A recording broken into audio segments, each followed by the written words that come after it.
If it's the island of spice and nutmeg is on the flag, why isn't there nutmeg in this dish?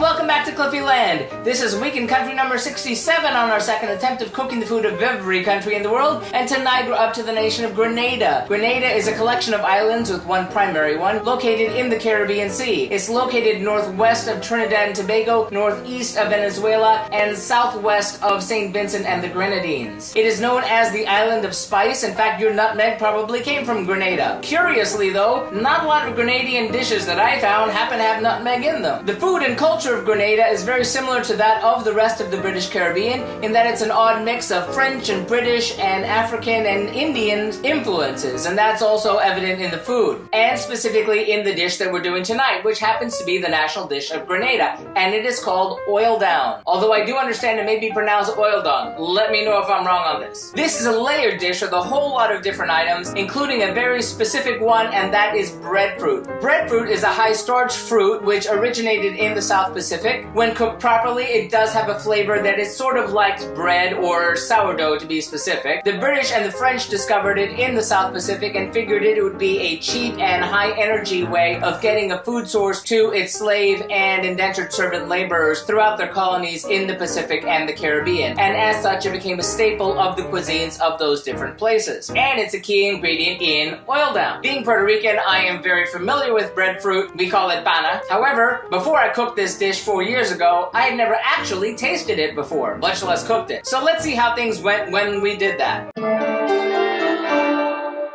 Well, the first challenge was finding the fruit. And here in South Florida, you think it would be easy, but it really wasn't so easy to find it. I finally did find a place that had it, and I got it, and then I discovered a little bit too late that breadfruit is one of those things that goes really fast from not ripe enough to just ripe to oops, too ripe. I was in that oops, too ripe situation when I wound up cooking it, and it was a little bit softer than it should have been. Still, the dish came out really well, even though I forgot to add in the celery. Since then, I discovered that that recipe, while the most popular recipe on the internet for oil down, is not actually oil down, according to various sources. So this time I went hunting for various different recipes that would be more traditional, and they had a number of other ingredients. So that's what we're going to be cooking tonight. Now it's time to see what ingredients go into the dish.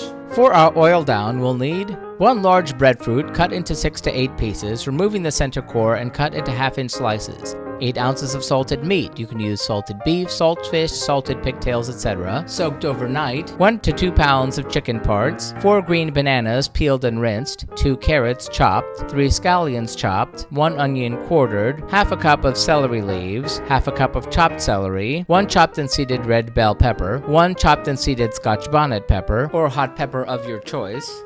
6 to 7 cloves of garlic chopped, 1 yam peeled and cubed, an actual yam, not a sweet potato, 2 sprigs of fresh thyme, the leaves of 1 sprig of basil torn, 5 tablespoons of turmeric powder, 4 cups of coconut milk, 1 bunch of taro leaves chopped. You can also use amaranth, also known as callaloo leaves, or barring that, spinach, 1 head of cabbage, quartered, not cored, and for the dumplings, 2 cups of flour, 1½ teaspoons of salt, 1 tablespoon of baking powder, 2 tablespoons of vegetable oil, and 1 cup of lukewarm water. That is a lot of stuff. And technically, I'm only cooking for 2 people. Spoiler alert, leftovers. Also to let you know, just like last time, my breadfruit got a little bit too ripe and was a little bit too soft when I went to cook it. Still, things will be okay. Kind of ironic that when I cooked all those saint countries that are all island nations, I used breadfruit 3 weeks in a row, and all of those times it was underripe. Someday I'm gonna figure that whole thing out. But enough of that. We need to start cooking.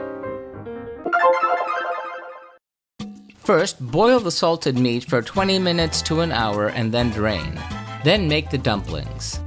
In a bowl, mix the flour, salt, baking powder, mix in the vegetable oil, and mix with a fork. Gradually add the water and mix to desired consistency. Drop spoonfuls into the boiling water and boil for 3 to 4 minutes until cooked through. In a large pot, assemble the oil down. Place 1 layer of chicken parts, season layer with salt and pepper. Then make a layer of garlic, red bell pepper, onion, celery leaves, chopped celery, and season with salt and pepper. Then add the turmeric, thyme, basil. Then make a layer of the breadfruit, yams, green bananas, carrots. Season with salt and pepper. Add the scallions. Rinse the salted meat and add it to the pot. Pour in the coconut milk. Add the hot peppers. Bring to a boil and reduce to simmer. Layer in the cabbage quarters. Wedge in the dumplings. Cover with a layer of chopped taro leaves. Season with salt. Cover tightly with lid and simmer for 45 to 50 minutes. When time's up, uncover and into separate layers scoop a layer of the greens, cabbage, and dumplings, a layer of the yams, carrots, and green bananas, and a layer of the meats.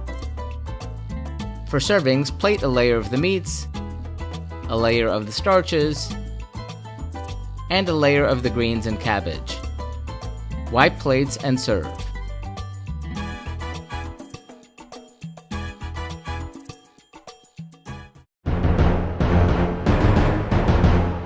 So, how'd it go? Well, it was a metric ton of food. There's no kidding about that. There was just so much to it, though I was really glad that the plating instructions suggested taking out the different layers and plating the dishes as layers. That way everyone got a serving of, all the different layers. It had a wonderful, very strong taste of the turmeric, which interestingly enough, the local recipes call saffron, even though it isn't saffron, it really is turmeric. It had a wonderful flavor. I didn't use enough of the chicken because I only wanted so much of leftovers. And I really should have used the salted snout or salted pigtail that I did find in the store instead of the salted pork that I wound up using because there really wasn't enough of it. I'll know for next time. And yes, I said salted pigtail and salted snout. I'm glad I added those hot peppers in there. I kind of wish I would have added more because that kick was really nice. It was really lovely, cooled down with that coconut milk. The taro leaves and the celery gave it a nice herbaceous aspect. It was a very good dish. It could have been better. I'm gonna give the oil down 4 out of 5 globes because really good. Again, could have been better, given more time and experience. Well, that does it for Grenada. I hope you enjoyed it. Tune in next week when we head back over to Central America to have the food of Guatemala. Trust me, it's going to be very involved. See you then!